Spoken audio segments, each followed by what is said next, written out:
क्या तेहरान अपनी सबसे बड़ी ताकत यानी अपने न्यूक्लियर स्टॉकपाइल को सरेंडर करेगा, या फिर यह केवल एक टैक्टिकल ब्लफ है, यानी कि रणनीतिक रूप से वो गलत बोल रहा है? अमेरिका ईरान की डील में न्यूक्लियर कैलकुलेशन भी बराबर जारी है। ईरान का परमाणु कार्यक्रम, जिसे तेहरान नागरिकों के लिए एक एनर्जी मिशन बताता है, वो अमेरिका और इजराइल की नजर में एक साइलेंट वॉरहेड फैक्ट्री बन चुका है। उसे उससे खतरा नजर आता है। इस जंग के बीच सबसे बड़ा सवाल यही है कि क्या कलम की स्याही के जरिए यूरेनियम की रेडियो एक्टिविटी को कम करने पर ईरान राजी होगा? हालांकि यह भी सच है कि हर डील की तरह यहां भी लाल लकीरें खींची हुई।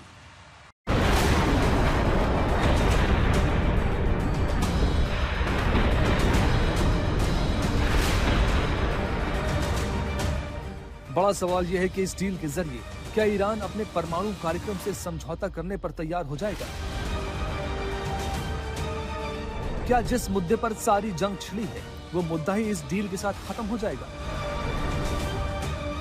I think this is one part of the propaganda of the Trump against Iran, because they know very well the supreme leader, last supreme leader, Ayatollah Khamenei, and now the new supreme leader. Both of them, they have a order and fatwa according to Islam religion. We never use and made and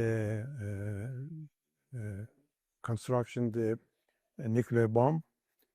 This is clear. Everybody know, and we are on the control of the NPT protocol. Iran की राष्ट्रीय सुरक्षा और विदेश नीति आयोग के प्रवक्ता Ibrahim Rezaei ने परमाणु programme को लेकर लक्ष्मण रेखा खींच दी है। ऐलान किया है कि ईरान अपने परमाणु प्रोग्राम से पीछे नहीं हटेगा।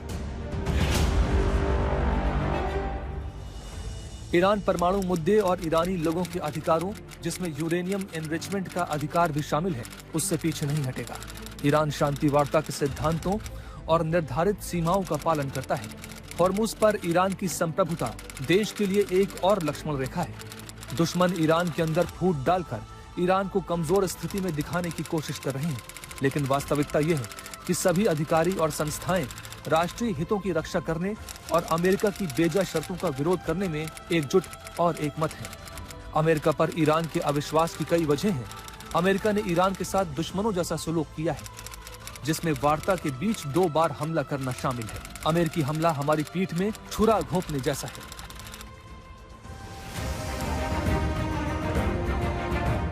हालांकि ट्रंप लगातार इस बात पर अड़े हैं कि ईरान न्यूक्लियर नहीं हो सकता।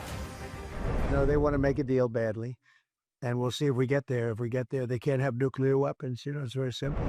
लेकिन एक सवाल यह भी है कि क्या अमेरिका और इजराइल ईरान की परमाणु शक्ति को खत्म कर पाए?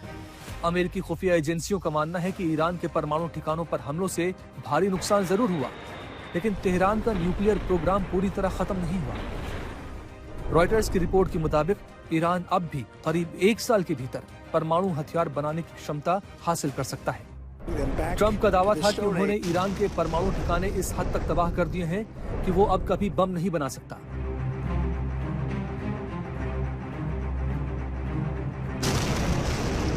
लेकिन खुफिया एजेंसियों की रिपोर्ट कहती है ऐसा हुआ नहीं। वजह यह है कि इजराइल ने जरूर ईरान के परमाणु ठिकानों पर हमला किया,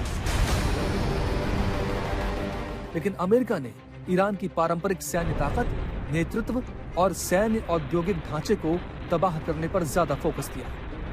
हालांकि कई परमाणु ठिकाने तबाह हुए, लेकिन 60% तक संवर्धित 440 किलो यूरेनियम अब भी लापता है। ईरान का दावा है कि उसके पास कोई बम नहीं है, तो फिर वो परमाणु प्रोग्राम पर समझौते के लिए तैयार क्यों नहीं है? तेहरान यूरेनियम संवर्धन को अपना अधिकार मानता है। उसका कहना है ये कार्यक्रम शांतिपूर्ण ऊर्जा जरूरतों के लिए है। दरअसल ईरान के सख्त रुख के पीछे कई मुख्य कारण हैं। ईरान अपने परमाणु कार्यक्रम को राष्ट्रीय गर्व, वैज्ञानिक उपलब्धि और क्षेत्रीय महाशक्ति की पहचान के रूप में देखता है। परमाणु अप्रसार संधि यानी NPT का सदस्य होने के नाते ईरान का दावा है कि उसे शांतिपूर्ण परमाणु तकनीक विकसित करने का कानूनी अधिकार है। ईरान थ्रेशोल्ड स्टेट यानी परमाणु क्षमता की दहलीज पर बने रहना चाहता है, ताकि किसी विदेशी हमले के खिलाफ उसका एक सुरक्षा कवच तैयार रहे।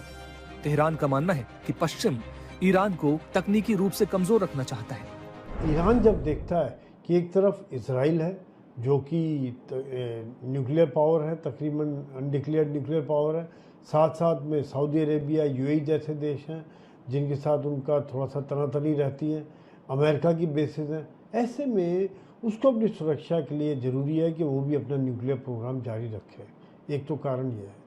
दूसरी बात यह है कि ईरान ने इसके ऊपर कई सालों की मेहनत है, वो इसको ऐसे नहीं छोड़ना चाहते।